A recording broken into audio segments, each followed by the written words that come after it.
आता आपले जे मुख्य अतिथी आहेत ऑनरेबल श्री महेश दगडे साहेब, IAS, retired, ex chief secretary Maharashtra state आणि ex transport commissioner of Maharashtra, यांना मी विनंती करतो की त्यांनी प्रश्न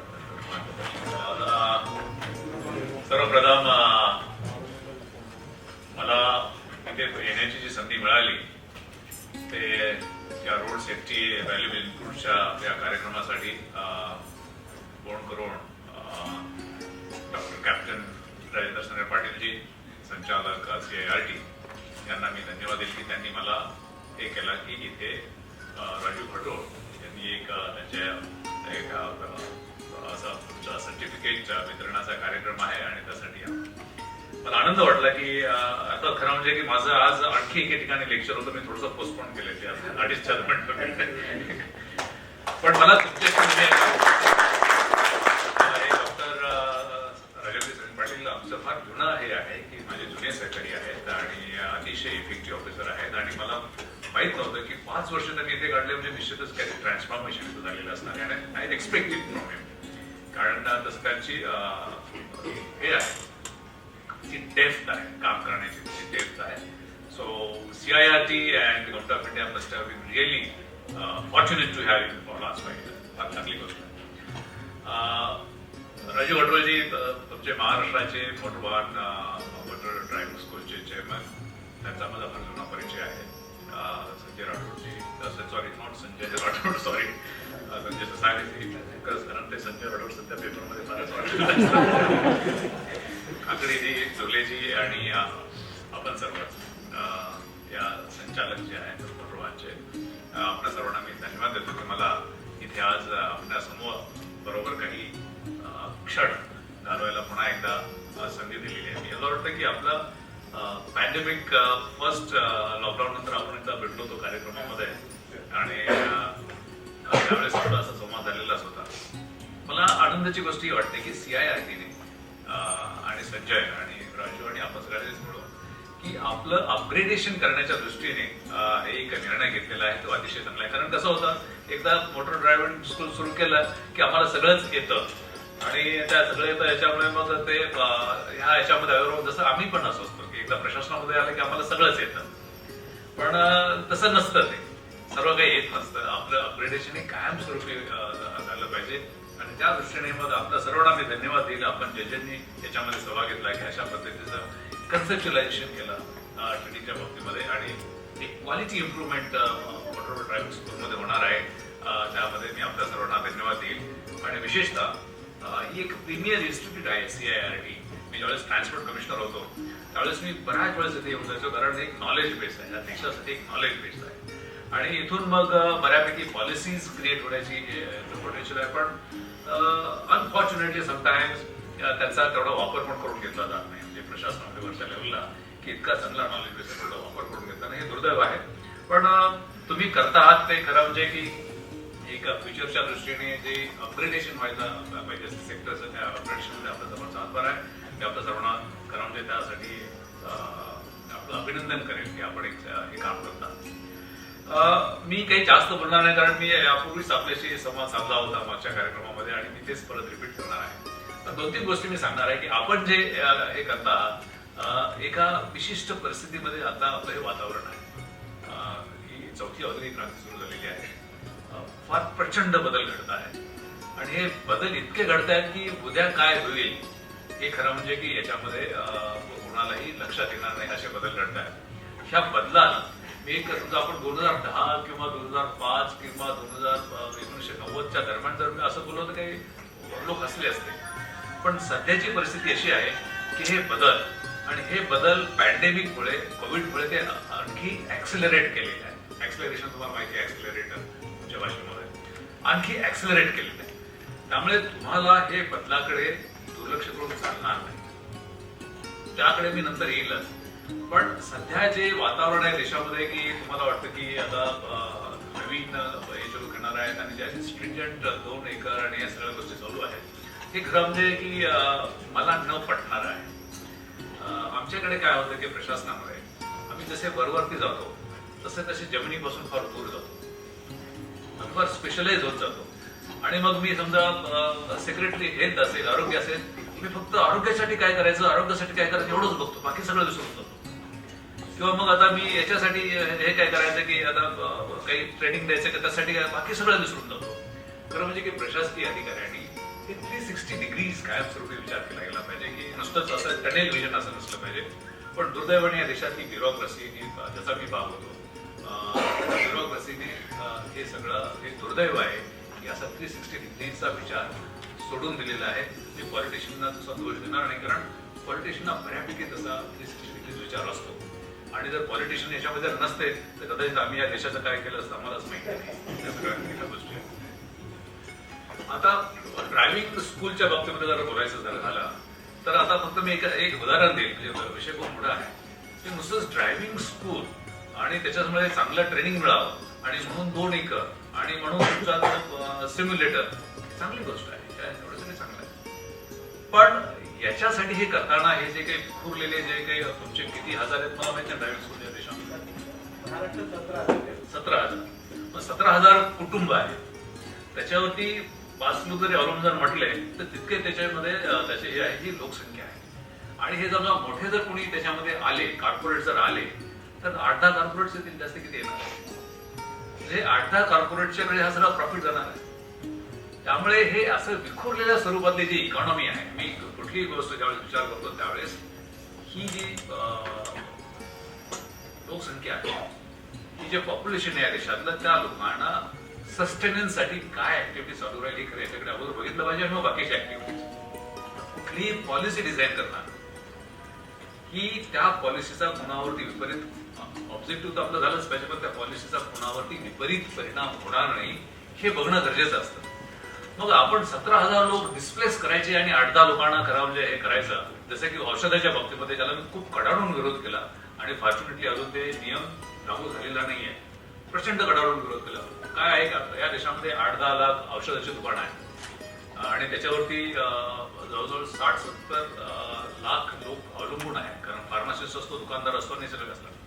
आणि त्यांना 17,000 कोटीचा त्यांना नफा मिळतो आणि तो डिस्ट्रीब्युट केला जातो आणि त्याच्यावरती ही लोकसंख्या अवलंबून आहे. शासनाने 3-4 वर्षापूर्वी काय काढलं होतं की ऑनलाईन औषधाला मान्यता द्यायची, बऱ्याच कर्मचारी द्यायची नाही, पण जर दिली तर फक्त 2-3 लोक त्याच्यामध्ये येतील. म्हणजे 17,000 कोटीचा नफा फक्त 2-3 लोकांमध्ये जाईल आणि हे 8 लाख दुकानं बंद पडतील. आता हे जे आहे ना, हे आमच्या लोकांना समजत नाही प्रशासन. ह्या देशाला जर हे करायचं असेल तर खरं ही तुमचे हे एम्प्लॉयमेंट किंवा हे व्यवसाय हा सुद्धा सस्टेन राहिला पाहिजे. हे कुठेतरी हे होत चाललेलं आहे आणि हे प्रोफेशनलिझम ब्युरोक्रेसीचं कमी झालेलं आहे. म्हणून ह्या ज्या पॉलिसीज करताना या गोष्टीकडे, आणि हे आत्ता म्हणजे या 4थ्या औद्योगिक क्रांतीमध्ये काय हे झालेलं आहे ते याच्यासाठी झालेलं आहे की इथून पुढे जे टेक्नॉलॉजी डेव्हलप होत चाललेली आहे आणि इथून पुढे जे अल्गोरिदम येत चाललेले आहे, इथे जसे तुमचं अॅनालिटिक्स आलेलं आहे, त्याच्यामुळे जवळजवळ 65% सध्याच्या नोकऱ्या पुढच्या 10-15 वर्षामध्ये संपणाऱ्या असतील. त्यामुळे लोकांना व्यवसाय काय आहे, लोकांना नोकऱ्या काय आहेत हे खरं म्हणजे महत्वाचं आहे. त्यामुळे सगळ्या पॉलिसीज ज्या आहेत त्याच्यावर, त्यामुळे आय सपोर्ट ऑल ऑफ की तुम्हाला तुमचे हे जे त्या पद्धतीने ते कायदे झालेले पाहिजे. तसं होत नाही, वातावरण कुठेतरी वेगळीकडे चाललेलं आहे. So I was personally very unhappy की हे सगळं होतं. आता हे सगळं बघत असताना जसं की ससाजीने सांगितले किती लोक मरतात, राजूने सांगितले किती लोक देशामध्ये मरतात आणि जगामध्ये मरतात. पहिल्या 10 ह्याच्यामध्ये रोड ऍक्सिडेंटमुळे जाणाऱ्या लोकांची संख्या पहिल्या 10 मृत्यूच्या कारणामध्ये आहे. अतिशय वाईट परिस्थिती आहे. खरं म्हणजे की ज्या गोष्टीने आपल्याला सुविधा मिळावी त्याच्यामुळेच मरावं लागतं, म्हणजे माणसाने सुविधेसाठी तयार केलेल्या बाबतीमुळे जर मरावं लागतं असेल तर ते दुर्दैव आहे. म्हणजे तिथे तुमचा मग रोल येतो. मला जर विचाराल तर याच्यामध्ये शासनही फेल ठरलेलं आहे आणि तुम्ही काही प्रमाणात फेल ठरलेला. शासन तर प्रचंडच फेल ठरलेलं आहे की शासनाला खरं म्हणजे रडरलेस आहे. हा कायदा मला वाटतं 1939चा कधीच आहे, 39चा कायदा आहे. तेव्हापासून खरं म्हणजे की ह्या कायद्यामध्ये नुसताच काय करायला पाहिजे होतं काही समजलेलं नाही. बेसिक काय पाहिजे होतं या कायद्यामध्ये की, आणि ज्यावेळेस मी ट्रान्सपोर्ट कमिशनर झाला आम्हाला तिथे हे असं कॅरे नावाचा प्रकार आहे. तुमच्याकडे कॅरे म्हणजे की रिझल्ट एरिया, तर ते 2-3 होते की यावर्षी जास्त रेव्हेन्यू कसा मिळवायचा, जास्त दंड कसा करायचा आणि जास्त रजिस्ट्रेशन कसं करायचं, वाहनाचं आता रजिस्ट्रेशन माणूस जास्त कसं काय करणार, लोक जेवढे विकत घेणार तेवढंच करणार आहे. ठीक आहे, KRA असू शकतात. माझ्या दृष्टीने KRA काय होता आणि जो मी त्याच्यामध्ये हे केला होता, KRA असा होता की तुमचा कमीत कमी ऍक्सिडेंट या राज्यामध्ये किती झाले, यावर्षी एवढे आहे तर पुढच्या वर्षी किती कमी केले तुम्ही, तो खरं KRA पाहिजे ट्रान्सपोर्ट डिपार्टमेंटचा. त्यानंतर कमीत कमी ओव्हरलोडिंग किती झालं, ओव्हरलोडिंगचा तुमचा आहे की आता राजेंद्रने सांगितलं की हायवेचं क्वालिटी आणि तुमच्याकडे आहे, नुसतीच हायवेचीच नाही आहे, विलेज रोड पासून ते नगरपालिका, महानगरपालिका, पेडरोडच्या रोडची क्वालिटी बऱ्याच वेळेस कशामुळे अफेक्ट होते, तुमच्या डिझाईन आणि इम्प्लिमेंटेशनमुळे होतेच कदाचित, पण ओव्हरलोडिंगमुळे सुद्धा क्वालिटी अफेक्ट होते. की तुमचा 2.5 टनाचा ऍक्सेल लोड जर असेल आणि तिथे 3-4 टनाचा जर ऍक्सेल लोड जर केला तर दॅट अफेक्ट्स. त्यामुळे हे ओव्हरलोडिंग कसं कमी होईल हा KRA आहे. आणि सगळ्यात महत्वाचं म्हणजे की आणखी एक KRA आणि जो खरं तुमच्याशी निगडीत आहे की ही जे संस्कृती आहे, हे कल्चर आहे, ड्रायव्हिंग कल्चर ह्या देशातलं अतिशय भयानक आहे. म्हणजे 20-21 वर्ष असल्यापासून 2 व्हीलर आणि 4 व्हीलर ड्राईव्ह करतो आणि मी स्वतः पॅशनेट ड्रायव्हर आहे. त्यामुळे मला कोणी सांगायची गरज नाही. स्वतःच गाडी चालवतात. मी सर्व्हिसमध्ये असताना सुद्धा ज्यावेळेस CEO सिंधुदुर्ग होतो, म्हणजे सगळ्यात लांबच्या होता, मी ड्रायव्हरला पाठीमागे झोपायला सांगायचो आणि मी स्वतः Isuzu 1800 चे अँबॅसेडर असायची, मला फार आवडायची जागा. त्यामुळे मी पॅशनेट ड्रायव्हर असं मला एक्झॅक्टली माहिती आहे की काय हे होतं, हे कशामुळे आहे. तर आपलं हे जे कल्चर आहे, मी बाहेर पण गाड्या चालवल्या आहेत अब्रॉड, विशेषतः युरोपमध्ये, जपानमध्ये गाड्या चालवल्या आहेत. तर कल्चरचा तुम्हाला लगेच फरक जाणवतो. ते कल्चर काय पाहिजे आणि त्या कल्चरमध्ये तुम्हाला शासनाने सांगितलेलं नाही आणि तुम्ही स्वतःहूनही केलेलं नाही. ते कल्चर असं आहे की तुम्ही ज्यावेळेस गाडी ड्राईव्ह करता त्यावेळेस 2 गोष्टी कल्चरच्या बेसिक असतात. पहिली गोष्ट आहे की पेडेस्ट्रियन हा सगळ्यात महत्वाचा आहे आणि त्याचा सगळ्यात जास्त महत्वाचा अधिकार आहे आणि तो आपण रिस्पेक्ट केला पाहिजे. दुसरं की बाजूचे इतर सर्व व्हेकल हे महत्वाचे आहे, त्यांचा रिस्पेक्ट केला पाहिजे. मी एकदम गौण आहे. सध्या काय वातावरण आहे, माझ्याकडे गाडी आहे, मी चालवणार, तो कसा चालवतोय, तो पेडेस्ट्रियन आहे, तो समजा तुमच्या फुटपाथवरून त्याच्या घरातून बाहेर पडतोय, त्यांनी थांबलं पाहिजे, मी तिथून गाडी अशी क्रॉस केली पाहिजे. हे अतिशय भयानक वातावरण. तुम्ही जर पुढे फॉरेनमध्ये गेला आणि तुम्हाला जर खरं म्हणजे रोड क्रॉस करायची आपल्या इंडियन्सना फार घाट सवय, कुठे आपण रोड क्रॉस करतो, ठराविकनेच गेलो आपण केलं तर ते सगळे थांबणार, ते थांबतात तिथे, कारण ती एक संस्कृती आहे. ही संस्कृती तुम्ही लोकांना सांगितलीच नाही. 1-2 मी मुंबईच्या याच्यामध्ये गेलो होतो ड्रायव्हिंग स्कूलमध्ये आणि तिथल्या इन्स्ट्रक्टरला, संचालकांना नाही विचारलं, बाबा हे काय काय सांगतात, त्याच्यात नेमकं त्यांनी हे सांगितलंच नाही, म्हणजे कदाचित सांगितलं जात नसेल. खरं म्हणजे पहिला लेसन हा याच्यामध्ये पाहिजे की ड्रायव्हिंग स्कूलमध्ये गेल्याबरोबर त्याला गाडी चालवता येईल काय चालवता येत माहित नाही, त्याचा ड्रायव्हरही कदाचित असेल त्याच्याकडे, तो गाडी चालवत असेल, पण ड्रायव्हर चुकीचा जर असेल तर खरं म्हणजे की त्यांनी सांगितलं पाहिजे तू असं वागलं पाहिजे. त्यामुळे हे मी उदाहरण म्हणून दिलं. ते हे जे ड्रायव्हिंग कल्चर आहे, हे कल्चर या देशामध्ये 180 डिग्रीजने बदललं पाहिजे.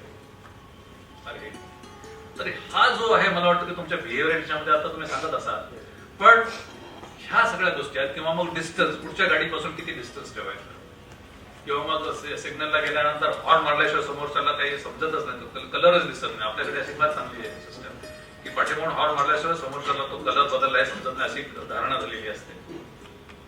त्यामुळे हे उदाहरण म्हणून आहे, पण कल्चर, ड्रायव्हिंग कल्चर या देशामध्ये बदलण्याची प्रचंड गरज आहे. आणि ड्रायव्हिंग कल्चर जर बदलला तर ऍक्सिडेंट रेट ऑटोमॅटिकली थोडासा कमी व्हायला लागेल. कारण कसं की तो डिसिप्लिन सुरू होऊ लागेल. आणि आपण ज्यावेळेस म्हणतो की प्रत्येकामध्ये देव आहे, हे तुम्ही सांगितलं पाहिजे की बाजूचे जे चालणार आहेत रस्त्यावर ते सगळे देव आहेत, तू त्या देवाचा रिस्पेक्ट करून तसं तो चालेल ना. नाहीतर मग कसं होतं की मग खूप पहिल्या 10 मध्ये जसं ऍक्सिडेंटमुळे लोक होतात, हे तसंच राहणार आहे. याच्यामध्ये काही फार विशेष असं काही फरक पडणार नाही. गाड्यांच्या मेकॅनिकल ह्याच्याबद्दल मी काही जास्त बोलणार नाही, कारण पूर्वी जसं आम्ही आमचा म्हणजे कल्चर हे होतं अँबॅसेडर आणि फियाटचं होतं, नेहमी त्याच्यामध्ये काही काही प्रॉब्लेम होता, तसं राहिलेलं नाहीये.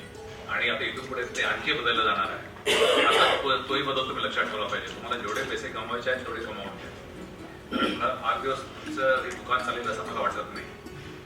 कारण मी तुम्हाला सांगितलं की फास्ट कसं चेंज होत आहे, की जसं ऑटोमॅटिक कार जायला लागते तसं ड्रायव्हिंग कमी होत जाईल. निश्चितच कमी होत जाणार आहे. म्हणजे तुम्हाला असं वाटेल की हा काहीतरी समजत काहीतरी सांगत नाही. तुम्हाला जर 1995च्या दरम्यान कोणी सांगितलं असतं की तुमची कोडॅक फिल्म बंद पडणार आहे आणि त्याचे 1,70,000 एम्प्लॉईज जॉबलेस होणार आहेत, तुम्ही कोणी विश्वास ठेवला नसता. आणि 3-4 वर्षामध्ये ते सुरू झालं. ज्यावेळेस कोडॅक कंपनीचं काय असेल, तुमचा लँडलाईन फोन कोणी घेतोय, तुमचा पेजर नावाचा एक प्राणी होता मध्ये काही दिवस 2-3 वर्ष होता, तोही गेला. तितक्या स्पीडने आता हे बदलते. आता उलाने एक फॅक्टरी टाकली तुमची ह्याच्यामध्ये चेन्नईच्या बाजूला, आणि त्याचं असं आहे की पुढच्या 4-5 वर्षामध्ये इंडियन रोड्स वरती तुमचा इंजिन असलेली स्कूटर किंवा टू व्हीलर दिसणार नाही. ते सगळे तुमचे इलेक्ट्रिकल असणार आहे. आपल्याकडे इलेक्ट्रिकल आल्यानंतर व्हेकल्स आणि ते फार सध्याचे जे काही व्हेकल फ्युएलचे दर आहेत त्याच्यावर मायग्रेशन टू इलेक्ट्रिकल फार फास्ट होत जाणार आहे आणि ऑफकोर्स टेक्नॉलॉजी ऑल्सो डेव्हलपिंग. तर त्याच्यामध्ये मग इलेक्ट्रिकल आल्यानंतर तुम्हाला हे ड्रायव्हिंग ऑटोमॅटिक कारच्या बाबतीत एक कल्चर हे कसं आहे की सध्या ते फार क्रिटिकल स्टेजला आलेलं आहे. ते cannot introduce in on the road कारण काही प्रॉब्लेम्स आहेत, पण ते इतके जवळ गेलेले आहेत आर्टिफिशियल इंटेलिजन्समुळे की ते केव्हाही क्रॅक होऊ शकतात. की ह्या सगळ्या गोष्टीमध्ये असं आहे ते कधीही येऊन इथे आपटू शकेल. हे असं आहे की तुमच्या ऑटोमॅटिक कारचं. मग अशा वेळेस थोडंसं कुठेतरी तुम्ही हे व्यवसाय बंद करा असं मी अजिबात म्हणत. तुम्ही वाढवा, स्कोप वाढवा, ते करा, पण कुठेतरी डायव्हर्सिफिकेशन पण ते असं कुठेतरी डोक्यामध्ये ठेवा की कुठेतरी सांगितलं की किती 50 वर्ष 60 वर्षाची स्कूल आहे, 100 वर्षाची स्कूल आहे. पण आता मग आपण याची 100 वर्षाची तर मग आमची पण 100 वर्षाची का राहू नये हे डोक्यातून काढून टाका की कदाचित हे थोडंसं आता डायव्हर्सिफिकेशन करावं लागेल. असे खूप बिझनेसेस बाहेर गेलेले आहेत. मी माझा टेलर गेलेला बघितलेला आहे, ज्याच्याकडे मी खरं म्हणजे कॉलेज संपवेपर्यंत त्याच्याकडे ट्राउझर्सला शिवायला जायचो ते, आणि मी लहानपणापासून चालत होतो. असे खूप प्रोफेशन्स गेलेले आहेत. तसं तुमचं profession is under threat. That you must realize and therefore you have to have diversification. घाबरायचं काही कारण नाही, अजून बऱ्यापैकी चालेल, बरेच दिवस चालेल. पण तोपर्यंत मग हे असे मोठे मॉन्स्टर्स कॉर्पोरेटायझेशन ऑफ ड्रायव्हिंग स्कूल्स हे होऊ न देणं हे खरं म्हणजे एक अतिशय महत्वाची गोष्ट आहे. आणि त्याच्यासाठी लोकांचं एम्प्लॉयमेंट कमी होऊ नये हे सगळं याच्यामध्ये बघावं. मला वाटतं की हा सगळा जो विषय आहे हा विषय तुमचा याच्यामध्ये तुम्हाला एम्पॉवर कसा करत असं करावं. आणि मी जे बोलतो ते केवळ थेरेटिकल बोलत नाही. मी ज्यावेळेस एखादी गोष्ट करावी वाटली की मी सुरू करून देतो. माझा असा विचार होता की जसं आपल्याकडे मेडिकल कॉलेजेस पूर्वी तर बीजे मेडिकल कॉलेज असेल किंवा मुंबईचे काही कॉलेज शासकीय कॉलेजेस होते आणि मग तिथूनच डॉक्टर्स व्हायचे आणि ते पेशंटला ट्रीट करायचे, त्यांना ऑपरेट करायचे. नंतर मग प्रायव्हेट कॉलेजला परवानगी देण्यात आली, प्रायव्हेट युनिव्हर्सिटीज आल्या आणि ते त्यांचे डिग्री कॉलेजेस देतात, त्याचे डॉक्टरचे आणि पोस्ट ग्रॅज्युएशनचे देतात आणि ते ट्रीट करतात, माणसाला ट्रीट करतात, त्यांचे ऑपरेशन करतात. मग तसं तुम्हाला खरं म्हणजे की ड्रायव्हिंग स्कूलला तुम्हाला ड्रायव्हिंग लायसन्स देण्याचा, डिप्लोमा देण्याचा का अधिकार असतो की why it has to be with government. तुम्ही थोडा वेळ ऐकू नका असं सांगितले गप्पा सोडून सांगतो. तुम्ही म्हणजे सिस्टम म्हणून सांगतो. तुम्ही वैयक्तिक देऊ नका, तुम्हाला तुमचा वैयक्तिक मला माहिती आहे. बेसिकली कसं आहे की माझी कल्पना काय होती, 2 गोष्टी होत्या. जसं मला बर्थ सर्टिफिकेट मिळतं, बर्थ सर्टिफिकेट मिळाल्यानंतर मग त्याच्यावरती मी माझं डॉमिसाईल सर्टिफिकेट काढतो, त्याच्यानंतर मी शाळेत जातो, त्याच्यानंतर मला डिग्री सर्टिफिकेट मिळतं आणि ते तशी अशी एक चेन सुरू होते. तसं व्हेकलच्या बाबतीमध्ये एकदा तुम्हाला RFID किंवा तो QR कोड मिळाला की तो QR कोड हे त्याचं बर्थ सर्टिफिकेट मला परत RTO कडे द्यायची गरज नाही. ती मी गाडी विकत घेतली, त्या QR कोड प्रमाणे मी ऑनलाईन जाईल आणि मी माझा नंबर चूज करेल, मी माझं रजिस्ट्रेशन करेल, संपला विषय. मी RTO कडे जात नाही. तो शेवटपर्यंत म्हणजे गाडी फेज आउट होईपर्यंत मी कुणाकडे ट्रान्सफर करायची म्हटलं ऑनलाईन ते QR कोड प्रमाणे तिकडे ट्रान्सफर होत राहील. मी माझ्या बिल्डिंग मध्ये मला कुठली जागा दिलेली असेल पार्किंगसाठी, त्या जागेसाठी तिथे येऊ शकेल. मी काय प्रत्येक गोष्टीसाठी ते करता आलं असतं. त्याच्यामुळे व्हेकलच्या बाबतीमध्ये हे zero intervention from government side. तसंच तुमच्या ड्रायव्हिंगच्या बाबतीत, ड्रायव्हिंग लायसन्सच्या बाबतीमध्ये तुम्हाला जर एक रेग्युलर डिप्लोमा द्यायचा, तुम्ही त्यांना ट्रेन करायचंय आणि ट्रेन केल्यानंतर देन तुम्ही त्या डिप्लोमासाठी मग यांच्याकडे यायचं ट्रान्सपोर्ट डिपार्टमेंटकडे. इथे ID हे तुमचे ड्रायव्हिंग ट्रॅक्स मध्ये जाऊन त्याचा जर डिप्लोमा ट्रेनिंग झाल्याप्रमाणे जर ते पास झाले मग त्यांना ऑटोमॅटिकली डिप्लोमा इश्यू होईल ऑटोमॅटिकली आणि तो डिप्लोमा इश्यू झाल्यानंतर त्यांना ऑटोमॅटिक लायसन्स मिळेल, पुढे त्याची गरज राहणार नाही. ते मिळाल्यानंतर विषय मिटला. तिथे सुद्धा बाकीच्या गोष्टी सगळ्या गेल्या. त्यामुळे हे सगळं जे आहे हे तुम्हाला ते तुमच्या हातामध्ये पाहिजे की त्यांना ट्रेनिंग देणं, अशा पद्धतीने ट्रेनिंग देणं की त्यांना ऑटोमॅटिकली तुमच्या हे ड्रायव्हिंग ट्रॅकवरती ते पास होते. इथे गव्हर्नमेंट कुठे येणार नाही. ही कल्पना होती की हे लायसन्सचे अधिकार तुम्हाला देण्याच्या ऐवजी तुम्हाला ट्रेनिंगचे अधिकार आणि त्याच्या आधारे मग ते ऑटोमॅटिकली लायसन्स मिळेल. अशा पद्धतीने मला वाटतं की कल्चर सुरू आहे की मला माहिती नाहीये, पण मी NSDL नावाची आपली जे सगळे त्या देशाचे शेअर्स सांभाळतात, डॉक्युमेंट शेअर सांभाळणारे NSDL आहे, त्यांना मी बोलावलं होतं. आम्ही ट्रान्सपोर्ट असताना आमच्या 2-3 मीटिंग झाल्या होत्या आणि त्यांनी हा प्रोजेक्ट फ्री ऑफ कॉस्ट करून द्यायची तयारी दाखवली. हे सगळं जे आहे ते फ्री ऑफ कॉस्ट होईल. ते या लोकांच्यासाठी सुद्धा ट्रेनिंग देण्याची त्यांची तयारी होती की कारण त्याच्यामध्ये त्यांच्याकडे नॉलेज बेस मिळणार होतं. मला असं वाटतं की अशा पद्धतीची तुम्ही खरं म्हणजे की मागणी केली पाहिजे की we will help the people to get diploma या सगळ्या गोष्टी. आणि खरं म्हणजे की वी मस्ट ऑलवेज की कॅच देम यंग. तुमच्या ज्या ट्रेनिंग स्कूल्स आहेत यांना खरं म्हणजे की शाळेशी ॲफिलिएशन करून दिलं पाहिजे आणि विद्यार्थ्यांना 5वी, 6वी, 7वी मध्ये तिथे असं ट्रेनिंग हे केलं पाहिजे की ट्रान्सपोर्ट डिपार्टमेंट आणि ट्रेनिंग ड्रायव्हिंग स्कूल्स यांनी जाऊन थिअरेटिकल ट्रेनिंग तिथे कल्चर, म्हणजे कल्चर सांगतो ते कल्चर की समजा एखादे वडील जर चुकीच्या पद्धतीने गाडी चालवत असतील तर मुलांना सांगितलं पाहिजे की बाबा हे तुम्ही चुकीचं करता, जे याला रिव्हर्स ट्रेनिंग आपण असं जे म्हणतो. हे कल्चर जर बदलायचं असेल बेसिकली ते मला वाटतं की आपलं 50-60% काम या डिपार्टमेंटचं होऊ शकतं. आणि सगळ्यात शेवटी मी आपल्याकडे येईल की कुठल्याही देशामध्ये त्या देशाचा जे ग्रॉस डोमेस्टिक प्रॉडक्ट आहे, सकल उत्पादन आहे, ते तुमचा माणूस रस्त्यावरती किती वेळ आहे याच्यावरती अवलंबून आहे. ज्या देशाचा माणूस रस्त्यावरती जास्त वेळ आहे त्या देशाचं सकल उत्पादन कमी. आपण आपल्याकडे माणूस इतकी गर्दी असते, इतकी कॅओटिक ट्रॅफिक कंडिशन असते आणि ज्यावेळेस मी ड्राईव्ह करतो मला खूप वाईट वाटतं की याच्यामध्ये पोलिसांचा किंवा RTOचा किंवा महानगरपालिकांचा किंवा PWDचा यांचे तर दोष थोडेफार आहेतच, पण मेजर दोष कोणाचा आहे तर तो ड्रायव्हरचा आहे. त्यांच्या चुकीच्या पद्धतीमुळे खरं म्हणजे की ते स्पीड कमी होत चाललं. पुण्याचं स्पीड मला होतं 14 किलोमीटर आहे ऍव्हरेज स्पीड, स्पीड. हे जर ड्रायव्हिंग तुमचं डिसिप्लिन जर आली इमिडिएटली ते स्पीड वाढवू शकतं. त्याच्यामध्ये सगळ्यांनीच डिसिप्लिन केलं. सध्या काय होतं की मला जर राईटला जायचं असेल ते याच्यामध्ये युटर्न, तो माणूस तिकडे जाऊन थांबतो आणि तिकडून असं करतो आणि एकाच्या लोकांना सगळ्याला पकडतो. असं होतं की इट इज व्हेरी बॅड. किंवा तुम्हाला समजा जर तिथे उजवीकडे जर जायचं असेल तर तो खरं म्हणजे की त्या लेनी जाऊन असा गेला पाहिजे, पुढे जाऊन असा, तो नाही असा एकदम 45 डिग्रीजने जातो आणि समोर मग ऍक्सिडेंटचं प्रमाण वाढतं. ह्या बेसिक ज्या गोष्टी आहेत ह्या गोष्टी जर केल्या तर तुमच्या खूप मोठ्या प्रमाणात होईल आणि याची सगळी जबाबदारी तुमच्यावरती आहे. तुम्ही स्वतःहून भाग काय करता, राजू तुम्ही भाग करता, तर तुम्ही असं काहीतरी कल्चर चेंज करण्याच्या दृष्टीने चेंज दी कल्चर हे तुम्ही तसं होणं शक्य. तुम्ही मागणी करा की आम्ही ट्रेनिंग करतो आणि लेट पीपल अर्न डिप्लोमा. काही देशामध्ये 6-6 वर्ष डिप्लोमा मिळत नाही, फार स्ट्रिक्ट डिप्लोमा जो सिस्टम चांगले लोक असतात ते होते त्याच्यामध्ये, यांचाही फायदा होतो. आणि तुम्ही आय सपोर्ट की तुमच्याकडे ट्रेनिंग झाल्याशिवाय लायसन्स मिळू नये हे मी त्याला पूर्ण सांगतो. कारण काहीतरी त्याच्यामध्ये होतं. काही गोष्टी लोकांना त्रास किती होतो खरं म्हणजे की मला असं वाटतं की हे जे रिन्युअल आहे हे रिन्युअलच्या बाबतीमध्ये 2-3 गोष्टी मी जे बोलत त्याच्यामध्ये की 60 का 55 नंतर तुम्हाला फक्त 3 वर्षाचे 5 वर्ष हे खरं म्हणजे की हे बंद केलं पाहिजे. हे licence has to be permanent. आणि ते कसं परमनंट, फार सिम्पल आहे. याच्यामध्ये बाकीच्या ठिकाणी आहे ना तुमचं ह्याच्यामध्ये की तुम्ही जर एखाद्या डॉक्टरचं सर्टिफिकेट दिलं 5 वर्षानंतर किंवा 3 वर्ष तुमचे ठरवा की ते चालू राहील, तर सर्टिफिकेट आलं नाही तर मग ते टर्मिनेट इट्स बी रिव्हर्स. तसंच आहे.